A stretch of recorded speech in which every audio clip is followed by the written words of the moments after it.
Let's do it. No play for Mr. Gray. No play for Mr. Gray. My Gray just stands out worse these days. I don't know if that's bad or good, DK. You tell me. The Gray's standing out. I don't really care. Did you I hear people talking? I just don't care. Like, you can put stuff in your hair.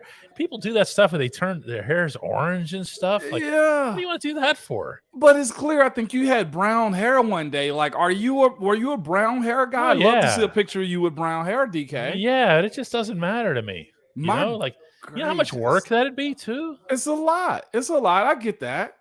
But we just got to hit the bell, though, is what you're telling me.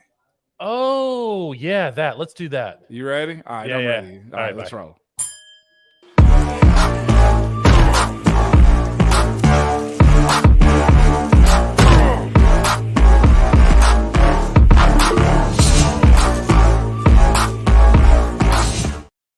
No play for Mr. Gray. No the play. Commercial used to go here. Was that one of those hair coloring play? That's what that was. I think it was Keith Hernandez, former player for the Mets, and somebody else was in that fantastic commercial. If you haven't seen it, just go YouTube. Just type in "no play for Mr. Gray." What's so funny? The way this one's.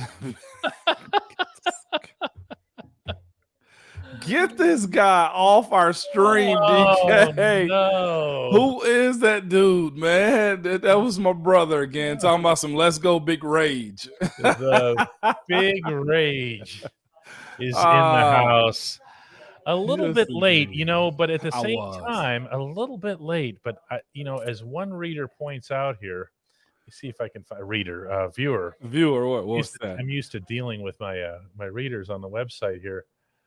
Right here, Slap says, thank God Ramon wasn't this late at the snap of the ball. Hey, I needed to be quick on the snap of the ball, man. You wouldn't have been talking about Ben's career. No, this is a good one, too, from John F. from the Uncle Stable, man. I'm going to just name him John Foster because his F is his last name. Hold up, where'd it go? It goes, which one of them is the human rain delay? It was me. It was me, okay? But yeah, DK, crazy weekend, busy weekend, but we're here today on Taco Tuesday. William gives you the benefit of the doubt, says that you were still on the treadmill. See? DK, they cover for us every once in a while, man. They do it. Every once in a while, they will. Every once in a while, it has to happen. Eddie Harlow, our man, says hi from Tennessee. How do I know that name? I know that name well, Eddie Harlow. I don't know. Eddie's a regular in here. Okay. We love Eddie. We got some bells. We hit that already, DK. This was funny from Pittsburgh Toddy. Did you see that one, man? My beard is 80% gray, but my hair is mostly brown. I never considered color in my beard or hair. What a ridiculous program this has been already. It is, man. We're here, though. We're here. Hey, I was over at minicamp. You want to hear some stuff? Hey, beauty boys. Yeah, I like that one a whole lot better, man. Gray boys is what we are now. Tell me something good, though, DK. I'll tell you something good. I had a chance today because it's minicamp, and like you've told the viewers, there's more involved. There's more work that happens. There's more, there's people having multiple sessions, classroom stuff. The practice runs a little bit longer. It's like 20 minutes longer. And just seeing these guys and having access to the coaches, the defensive coaches were the ones that were made available to us today, as well as Danny Smith. And that's what I want to bring up here. Danny Smith really popped off today. Oh, yeah? About the fair catch rule, about what he felt, and I mean very strongly, is special teams being singled out unfairly as it relates to concussions. He said that they're counting concussions. Sometimes a player will actually get banged up on one play, but then he gets taken out of the game after the special teams play. And he said, and they chalk that up as a special teams thing. It's something here. I'm going to read you. I'm going to read you one of his quotes. You ready? Yes, please. Oh my God. I wish I could do it in his voice. I'm I'll try it, okay? I'm being, because I was there. That's him. That's him. I'm being honest with you guys, okay? I really am. And I was supposed to say no, but I'm just gonna leave it at that. Of course, he doesn't leave it at that. He doesn't. He's asked by our website, if there's an unfair stigma placed on special teams. He said, I do, because but that's when we attack first. You know where we're going second. You know why? Because we got all those tracking devices on the O-line and the D-line with the head things, and that's where they're going next. Did you know that? Tracking devices for the O-line and the D-line. I'm for making the game safer, okay? It's just that special teams is an easy place to attack for some reason. And then you know what? They'll move on. Yeah. They're going to say, there's so much of it. And he starts dropping some swear words and stuff. Oh, that's why I was wondering if you was going to do it for our guy, for our kid. What's his name? Jace? Leave us. What's the kid name that's watching with us? Because that's the Dennis Smith I know. Offensive line tracking devices? Oh, we've been having them on for a little while. I guess they're just gathering. To me. They're gathering. Let me go Coach Danny's special teams first, if you don't mind. Yeah. And then we'll go to O-line, D-line. He's the one that brought it up. So, yeah, go ahead. This is very true. And this is why the special teams, I think, is gone after. One, everybody think they can kick the ball, right, DK? We're just speaking about that job. Yep. Everybody does the punter, the kicker, the snapper, because why? I mean, they don't really do a whole lot until it's important, and then we love them, or they miss something, and we hate them. It's just that simple. They don't get redemptions for the most part unless they win games, right? So you have that component of it, too. And the job itself of being a special teamer is a hard one, because this is what you say. We always say, plug and play. It really is that case when it's plug and play on special teams. One gunner can be number 86. It can be number 14. It can be number 45. All about those guys' mentality and their traits of them playing the game. So think about this. Who's the number 5 on special teams last year? You ain't got a clue. But I bet you know who the left guard is, the wide receiver 1 is, right? Those guys are just numbers out there. And so when you have this amount of group, this amount of guys that have these issues, and then they become a bigger issue, and you can say, well, it's easy to attack this one because we'll never go at that group, meaning running backs or quarterbacks, or let's go the hard-hitting safety. We won't go at that guy because he's not really playing special teams. You're able to attack that group when, respectfully, most people probably view them as a bunch of nobodies, right, DK? Let's go ahead and sprinkle a little apple here and make sure we take care of these guys with the new rule changes and how we view their importance to us. So that's why Danny Smith is getting squeezed right now. It really is becoming a thing. He's right. It'll go from us to another. And on to the O-line and D-line. It's funny you say that, because I was just having a conversation with somebody this weekend about the GPSs, right? What they know now is this, and I'm not even sure if they have chips in the helmet yet or whatever the case may be. But you did? Did we have chips in the helmet? No, we had GPS systems. That's what I'm asking. Okay. These GPS trackers can track how much you run, how fast you run. What is your velocity or impact off the ground? What is my collision to number 97's collision? And they can judge those types of things. With that being said, there will probably be some tweaks. I don't know what it is, and I don't know how they can do it, which is why it's so unique to him saying it'll come to the O-line and D-line. I've been on guys for a while about, hey, keep your head out of your blocking.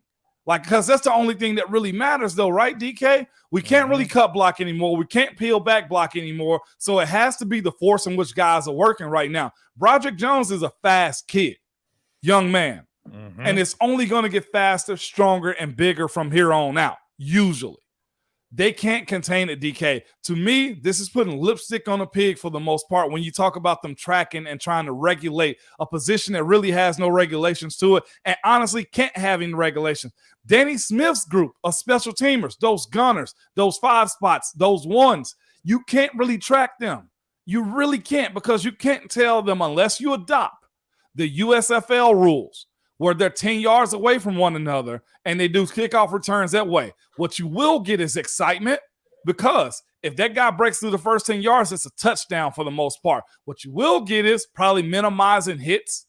That's where it's going. You can't do that with the O-line and D-line, to my knowledge, unless you say all D linemen have to rush within 2 yards of the ball in the line of scrimmage. That's the only thing I can think of. The same way they do on extra point and field goals. You have to be within the feet of the guys, of the down men, if you're going to rush. And there's no more pushing. What can you tell a gunner to do or not do, DK, other than bringing them closer? Yeah. You can't regulate it. It's just picking. So I get what Danny Smith is saying right now. They're stopping him from actually doing his job. Yeah, and that was the sound of a really frustrated individual. For anybody who doesn't know the background of it, all of the special teams coaches, all 32 of them in the National Football League, voiced unanimous opposition to this rule change. But as Danny pointed out further today, and I'm not doing any more imitations, he said, we don't have a vote. He kept saying that again and again. We don't have a vote. They can ask us, and we give them their recommendation. It's unanimous. It doesn't matter. We don't have a vote. He didn't want to get into criticizing the medical people and stuff like that. He said, but I feel that special teams is being unfairly picked on.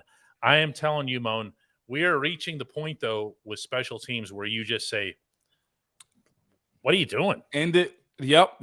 So, and this is where I want to go to answer this question.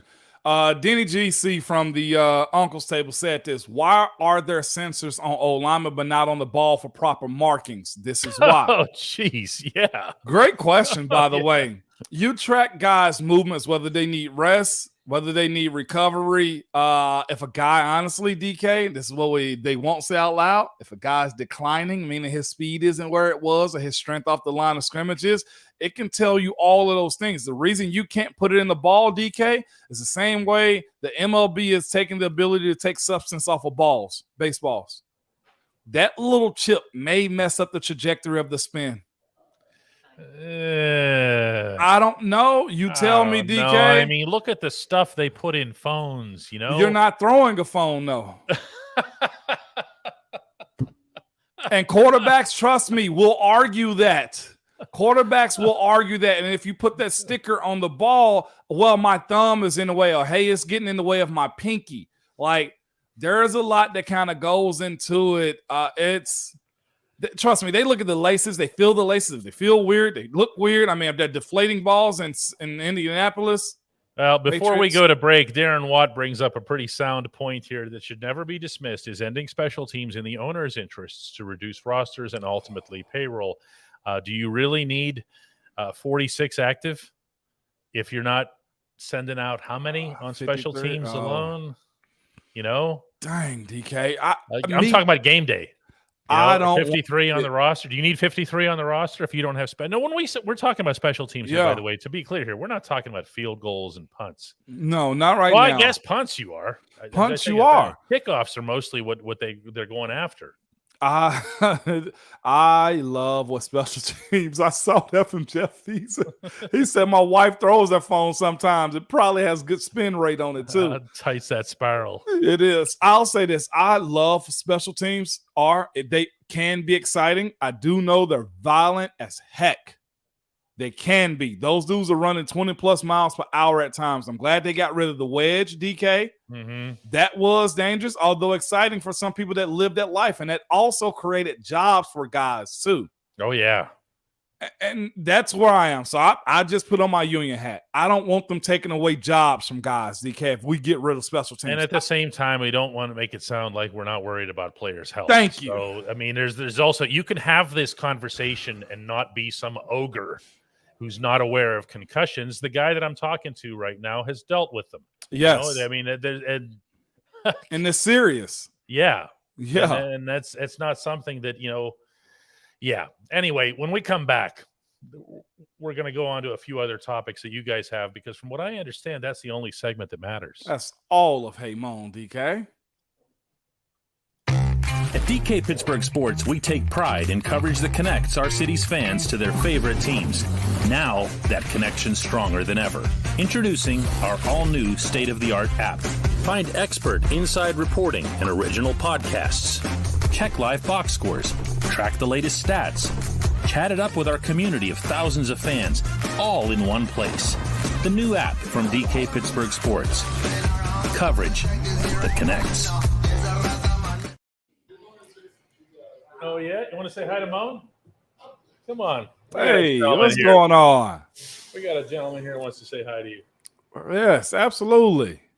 Come on in here. How's it going? I can't complain, sir. How are you? I'm fine. I got no complaints, man. Some say working with DK is a complaint, but I don't think so. Give him a hey, Moan. Hey, Moan. Pittsburgh Steelers fan for all my life, man. Yeah. I appreciate the O-line as well, brother. Appreciated what you did all these years. I thank you, man. I appreciate you guys' support, man. Thank you. Thank you, sir. No doubt. Have a good one. Bless you guys. Thank you. Yes, sir. Thank you for being here. Appreciate it. That was awesome right there, DK. You never know, man. You never know. Yeah. You do have people come in, though, and they'll go, so does Ramon, work here? Yeah. He did. Remotely, DK. That's right. It's one of those WFH deals, right? Yeah, remotely. Absolutely. Robert Cotton gets you started off in terrible style. Oh. What's the worst sack you ever gave up, Moan? Worst sack I ever gave up. Is he at the uncle's table, or is he? He's definitely at the uncle's table. Come on, Robert. What are you doing? Situationally, I couldn't tell you. This is the pro thing, DK. I didn't give up a whole lot of them. Oh, this is the answer you wanted. I didn't give up a whole lot of them. So sparse. The one that probably got me was it was Nadas. That one's by far the worst one. He steamrolled me and also sacked Ben and broke his nose. That's the most iconic one of them all. That's the one you've mentioned in the past here. Yeah, that's the only memorable one. I really didn't give up a whole lot of sacks, though, DK. Like, pressures may be another thing. Sacks wasn't my thing. Passing of Haley's Comet, that was light right there, DK. Yeah, it's so rare. There's just it's so hard to remember them. Hey, no, seriously. I see the comments coming in now. Somebody, here we go. Smooth criminal answer. Smooth criminal answer is the winner here. I think the most I ever gave up was maybe 3 in a season. Yeah, Josh says Moan has 0 sacks. Yes, I do. And if I did give up one, the quarterback probably held the ball. Yeah, when Robert becomes a member, we'll let him bring in the follow-up that he's got there. It's a pretty good one. We're going to wait for him to become a member. You know how you can do that, Robert? By going to dkps.net/join. We're looking forward to having you over here at the grown-ups table. We really are. Absolutely. We've got a question here, first of all, from Denny about the stuff we were talking about in the opening segment. Why are there sensors on offensive linemen? Oh, we already did this. Yeah, we did. I'll answer again for the people just showing up. It's to track movements, where guys are on the field. They can tell us our MPHs, force in which we leave the ground, start our blocks also. And it's really bigger actually in practice settings, DK, for camp and OTAs. Like managing guys before they get to the actual season. If we had a very hard game, and every player have sensors too, by the way. If we had a really hard game, the coaches can tell it. That's when you'll see us in shorts on Wednesday and Thursday because we probably played 80-plus snaps and were just energy all the time. That every player has them. Brian Jonker says, hey, Moan, how is Calvin Austin III different than that other fast guy that you played with, a.k.a. Mr. Mike Wallace? Although I've heard you've compared CA3 to other people from your playing days, not just Wallace. But Wallace wide receiver, straight line, a little bit of a different. I think other than that friggin' play Mike had in Baltimore was the longest touchdown in their stadium history.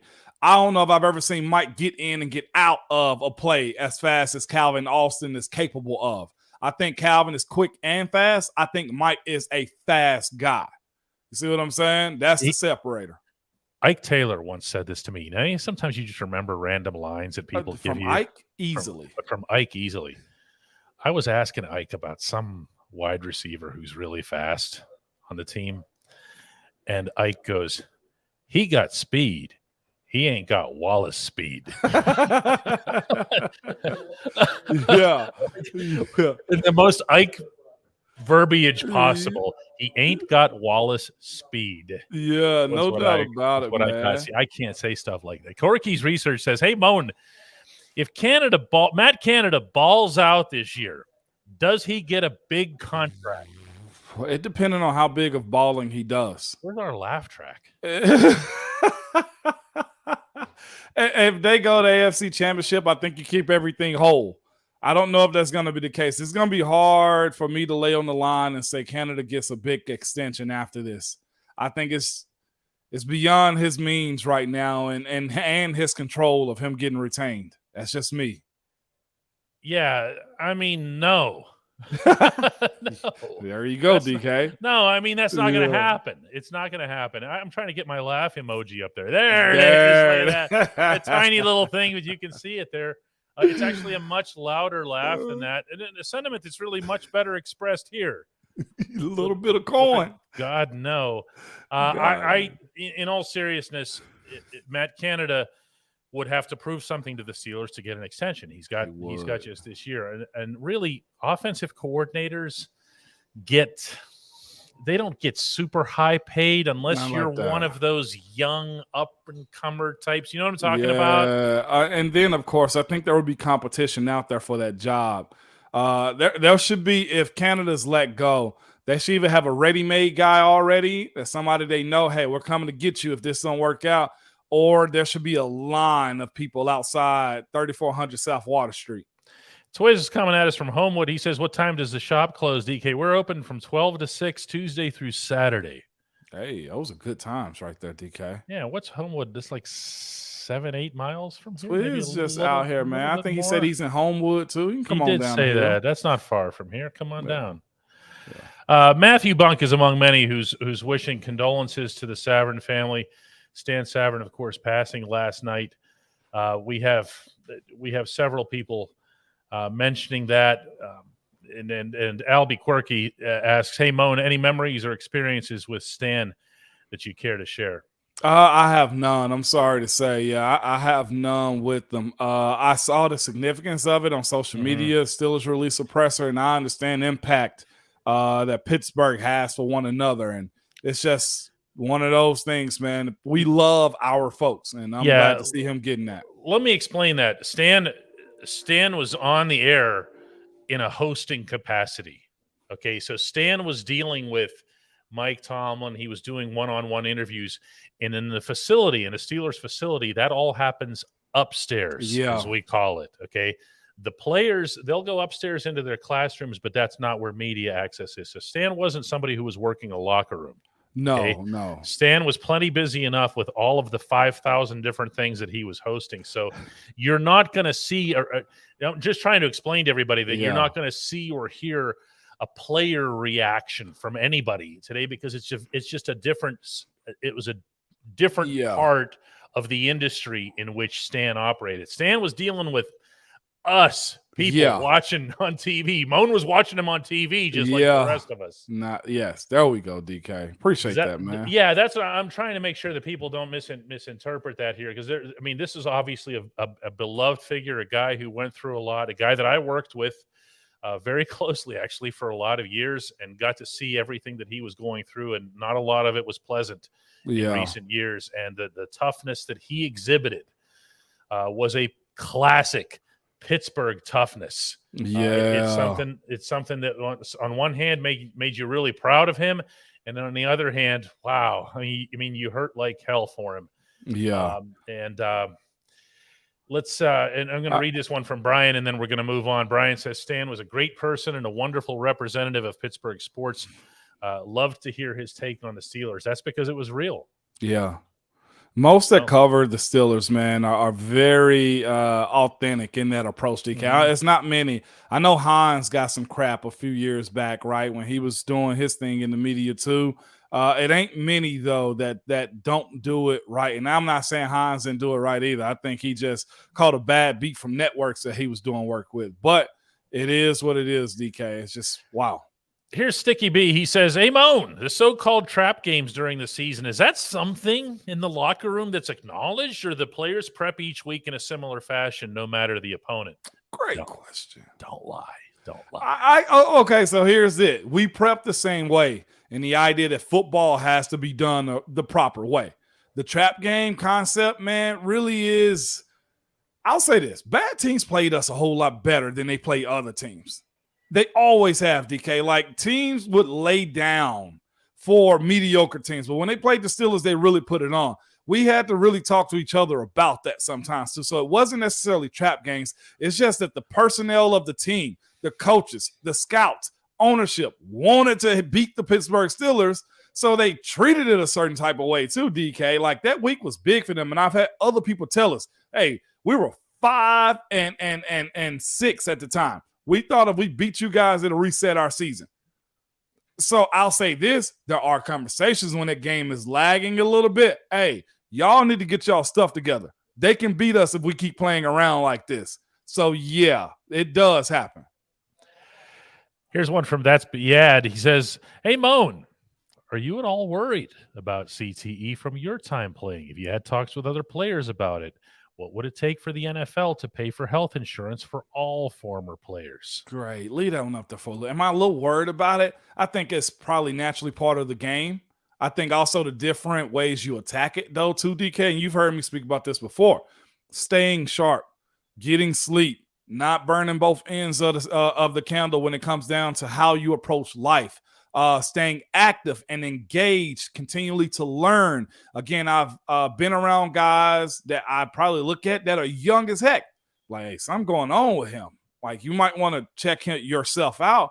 And I've been around guys that are just sharp as a whip, like Munch, like Joey Porter, okay, like Keith Butler, like Dick LeBeau. There are so many guys. Coach LeBeau doesn't count. He's not even human. He doesn't age. But he played in soft helmet era with one bar across his face. And played a physical style. And played a physical style of ball. And had 5,000 interceptions. So, and this is the other thing too. What's the severity of it too when it boils down, right? Like, some cases are more extreme because of lifestyle, because of lack of sleep, which is huge in today's society, right? In general. And then the other part of it is can the NFL do something to pay for it?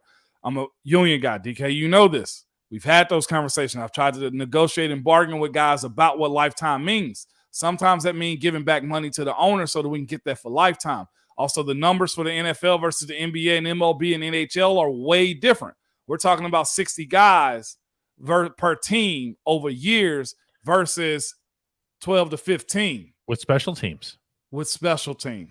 And, of course, I mean, it really – there's a lot that goes into it. It's a deep dive conversation, and we'll just move from there, but it's possible. Ramon, at the Get-Go Cafe and Market, as Casey Kester reminds, quality is at the core of every menu item. Casey counts up 3 chefs, fine-tuning every detail so that every sub, burger, salad, wrap, drink, and app is crafted for what the Kester household refers to as craveability. Order your favorite entry, and while you're there, pick up something for Casey at the Get-Go Cafe and Market today. Better believe it. Checks in the mail, Kester. Yeah. See what I'm saying? Love it, baby. Love it.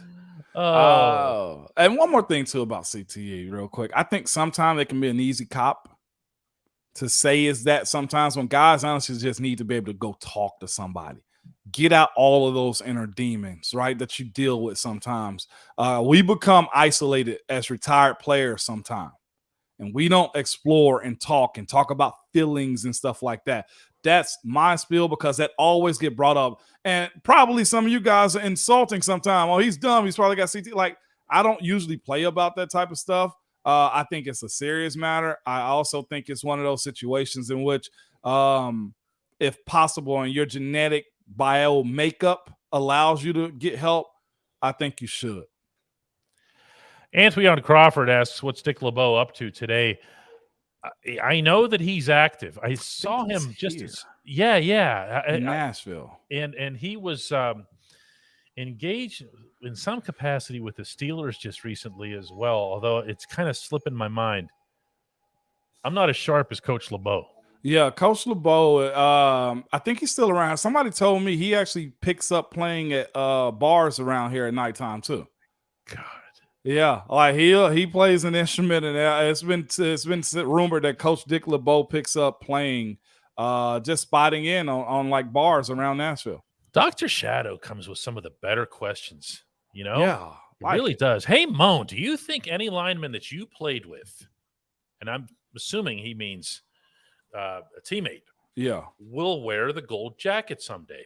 Marquise, I think he's not asking you if he should. He's asking you if he will. Marquise, I think. Okay. I think Dave has a strong case. I almost think Dave may have needed 1, maybe 2 more years. Me too. I really do. Respectfully, he needed, because every time Dave was going to play and take all the snaps, he was going to be an All-Pro. He just was. Yes, he was. He was one of those guys. What did Dave get? 9 years in. Dave's got 2 All-Pros and 6 Pro Bowls. He's got 1 second team, as it shows right now, too. Dave has a case. I almost think you need 3 or more at guard. I think Pounce getting his and being a premier guy like he was, I think he's a shoe-in. I don't know if he's first ballot, but I think Pounce is a shoe-in for the Hall. It's not easy being first ballot at offensive line. You literally stand in a line. Yeah, you do. To get in. Unless you're, a Joe Thomas or whatever, where you'll jump ahead of everybody. You've got to wait. Yeah. As it stands right now, I didn't even realize this. Pounce was 3rd in Rookie of the Year voting. Yeah. Golly. I mean, that's the position. I don't have to tell you that. Yeah, he had AP. He's at first team Pro Bowl numerous times, second team All-Pro and All-Pro numerous times. So he's got 9 Pro Bowls. So it looks good. And he's a top first rounder. And I think Pounce and Dave. Little bit of coin has a problem with us. Says, hey, Moan, where did the Browns poop helmet emoji go? That cracked me up every time it was used. Just like their team making the playoffs this year cracks me up. You know what? If I had accessibility to my Twitter account, I was going to put a crying Jordan face over their new logo for the Dog Pound. They just do the dumbest stuff sometimes, okay? And truthfully, a little bit of coin, we didn't need to have Browns representation. I don't hear that much. We'll just call it what it is. It was a Brown. Renee says Ben will wear a gold jacket, and Hanover Fist says, does Heath count? Yeah, but he was asked about alignment. Line. Yeah. I'm seeing a bunch of these show up here. It's like, Willie Colon deserves a jacket for putting the worm on Vontez. That's good. That's real good. That's real good, man. It's hard for linemen, y'all. As much as we'll go to bat for him, I'd say Heath he already has Ring of Honor. Marquise gets it also. I think Dave may get it also. But I think of that group, Marquise may be the only one to get Hall. You know what? I'm going to interrupt everybody and ask my own question of you here. What's that? How much does because when the Steelers created the Hall of Honor that they have, and for anybody who doesn't know, not only are these names and numbers displayed at Acrisure Stadium, visibly inside the stadium for the crowd to see, but also in the Great Hall, which is connected to the side of the stadium that faces PNC Park. But there's also a Hall of Honor, huge sign inside the indoor facility at the practice. It is. It's complex. Nice. So you see those names, when you're there practicing. How much did that mean to players having that added, having that other, because this is, what I'm saying? Yes. Heath Miller feels like somebody who should be in somebody's something. You know what I'm saying? It's a huge badge, especially for a place like Pittsburgh. And I get cocky when I speak about us. I do, and I admit it. If you made the Hall of Honor in Pittsburgh, that's just as good as the friggin' Hall of Fame to me. Yeah, I mean, it's something, and it paints a picture of your history too. I know colleges are big on that type of stuff, right, DK? Oh, they can't wait to put a banner or face. Hey, Bronco Nowinski, like trophy, Outland Trophy winner. They can't wait to do that. I think it's fair for NFL teams to do that too, because it's the idea that look what was laid out in front of you. And then it also gives more credit, too, when it comes down to positions, too. Like me knowing about French and Fuqua. You know what I'm saying? I didn't know a whole lot about him as a player because he was way before my time. But when I walk in the hallways and I see his picture up in the facility, I'm like, oh, okay. So when he walk in the building, I'm like, Mr. Fuqua, how are you? You know what I'm saying? It's that. So it does matter, DK. And I just love the fact that there's going to be a situation like a Hines Ward. A Greg Lloyd is another one, okay, where I think Greg Lloyd got Kevin Green into the Hall of Fame, okay? And there's a reason that Green, at his induction ceremony, had Lloyd so actively involved in presenting him and everything, because he knew too, okay, that there's a place for someone like that. There's a place for I mentioned Heath Miller already. Yeah. There's a place for some of the Dave. There's Fast Willie Parker, maybe. Fast, you know what I'm saying? Like it's maybe. Sometimes it's about the moment. Willie had the moment. Yeah, but like Louis Lips, like somebody like him that had like records in Pittsburgh. Louis was the Steelers' only good player for a couple of years. So why would he not be highlighted? You know what I'm saying, DK? Yeah, that's a good one. Like that makes sense. Like Louis is very important. That's really good. Sticky B wants to know, hey Moan, what was the best offensive line gift Ben ever gave you guys? Dinners don't count. Dinners don't count. Easily those custom suits with our monograms on the inside. That one was really awesome. Suits was like over $5,000 a piece. The who? What? It's you go on my Instagram, you see me and Marquise in suits in front of our plane. Those were awesome. And this one to me is always monogram where? Yeah, it had like pictures of us inside our suit jacket and stuff like that. Pictures. Yeah, it costs. So you just go like this, look like you're flashing somebody. And you see plays of myself and Marquise in there. That and him doing the private jets for us. Like that's a different lifestyle, and that is not cheap, DK. Wow, that's something. I sure wasn't expecting that. Hey, Moan, says Chandler Chase. I loved seeing the crazy vehicles that players would drive into training camp. Kind of went away. Do you think it'll come back?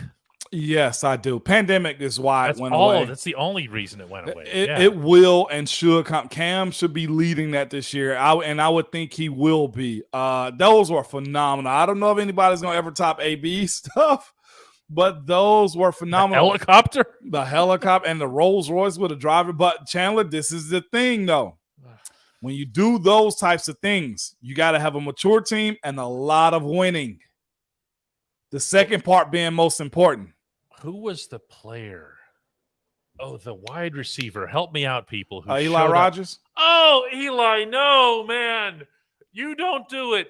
You come in your Kia Sorrento and you park up on the hill with the rest of us, okay? You never drive that thing down by the dorms. You leave I don't even know anything about cars, and I just name-dropped a Kia Sorrento because that's what Eli should have been driving, and he showed up. What was that thing? Like some giant...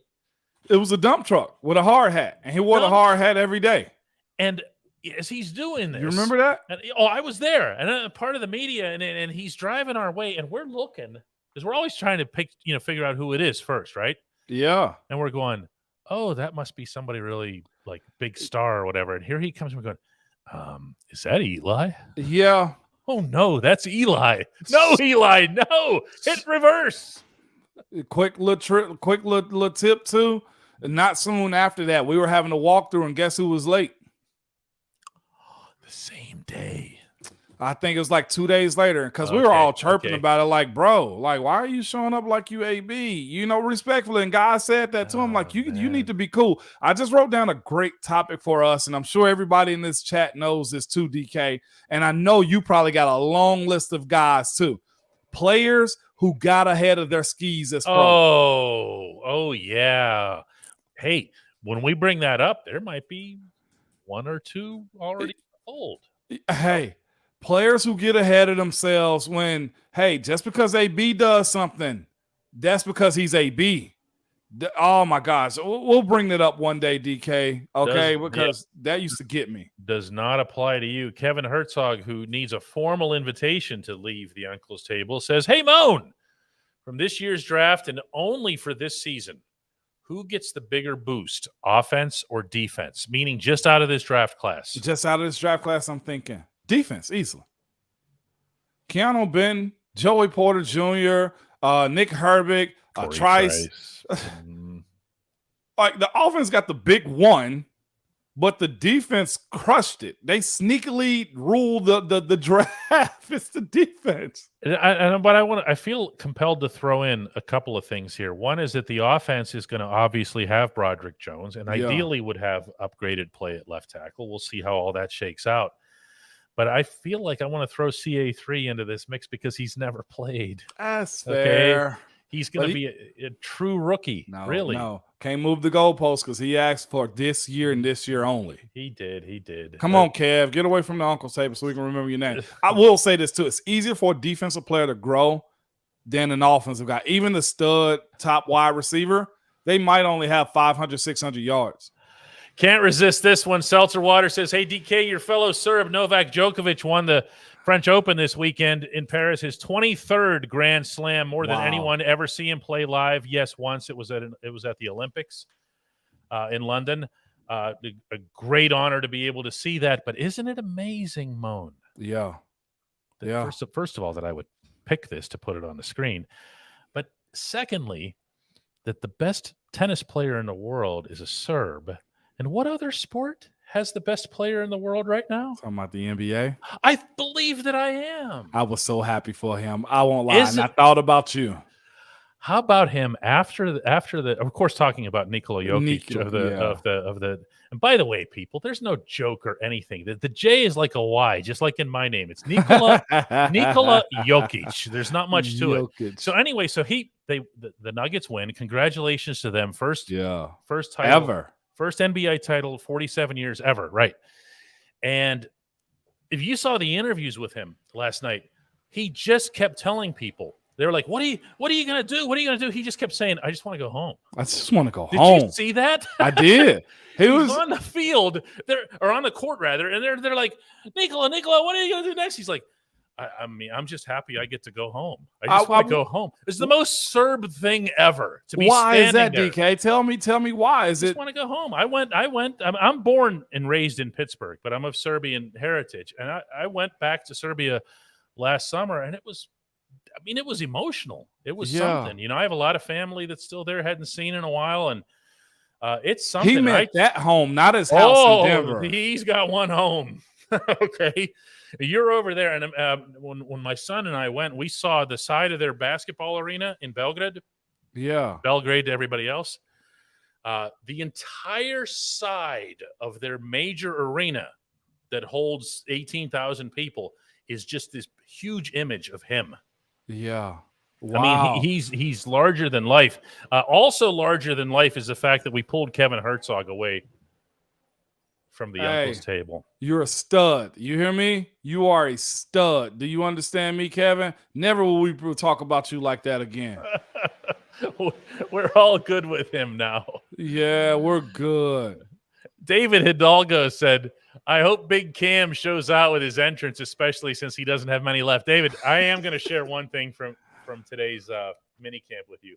I spent some quality time, as if there's any other kind, with Coach Carl Dunbar. Yeah, I love Dunbar. Who works the defensive line, and said something like, Coach, what about Cam? And he goes, what about Cam? He's a football player. Yeah. He's no different now than he was then, no different than he'll be probably who knows how long from now. He's just a football player. Yep. It's amazing to me that nobody, including inside your locker room, ever even brings up his age. You don't? Other than to rub it in occasionally, I'm sure. Yeah, you got to, because his grades are wild right now. Lord. He's got some gray. Yeah. But Cam is he's going to maximize it as much as he possibly can. He is squeezing every drip of juice out of it. And you know what, man? You should if you can, because he can. And he can, DK. So hats off to him. If you see him tomorrow, tell him I said keep going. You know what Coach Dunbar said to me, though, today that was I'm glad I kind of just parenthetically mentioned it here. I said to him, you have Cam, you have Larry O, what else is in your mix on the defensive line? And he kind of took like polite exception to it, and he said Montravius Adams is a third. Oh, wow. Yeah, I know. I did the same thing. Oh, wow. Now, maybe he's just being like a total stickler for whatever the actual internal depth chart says, or saying, look, we're not going to hand Keanu Benton any job. Montravius is taking the first team snaps, and that's how it is, And that's the proper answer. Probably a whole lot of truth to it too, because you give we talk about getting ahead of your skis. I mean, young guy starts early, especially in a big role. It could do a lot of bad too. Fishing for Trout says, got to run. See you fine folks on Thursday. Hey, man. You know what? It's time for us to check out too, but you'll see us on Wednesday. Yeah, absolutely. Like, what are we doing here? That's how that goes. That's all right. DK. Good time today, man. Glad to do this. This is always release therapy for us. Yeah, it's a lot of fun here. Mark Lancaster gets the final word and says Cam's doing it at a high level too. Yeah. It's not like Cam's hanging on. If he messes around and get an all-pro again this year, gosh. First or second team. Yeah, who's his competition? Who's going to doubt him? Plus he's got the reputation thing going for him, the name brand. It's easier to, And maybe we should carry this as a topic tomorrow because it actually is a good one. Cam has yet, to my knowledge, I can go look this up in a little bit. He's yet to actually get grandfathered into reps off. How like Von Miller's at that point to where Von is a second, third down specialist, right? Cam is about 80, 90% of the snaps? He is, and there's no daylight between first down and third down for him. You see what I'm saying?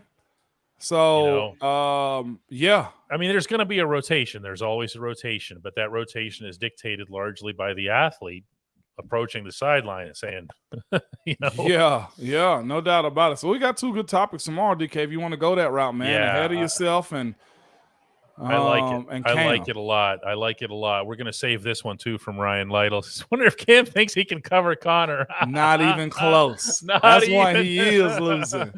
That's one he's not going to win. Yeah. All right, guys. Thanks so much for watching and everything else here, and we will do this again tomorrow. That was the producer over here. Yeah. She let one out for the ages here. We're going to wait for the perverse person to say bless you, and then we're going to shut it off. I thought I said it real quick because that was a big time sneeze, Dolly. Bless you. Jeez. She's out there sneezing like us. Somebody's coming. Somebody's coming. The mic is too good. They can't hear me. Oh, I see. Oh, somebody just wrote it in, DK. Here it comes in 3, 2. There it comes. There it comes. Go ahead. And Monongahela Mike. And, of course, from... Yeah. All right, guys. All right, let's do it again tomorrow, everybody. All right, Dan. See you. All right, bye-bye. Bye-bye. Brand outro.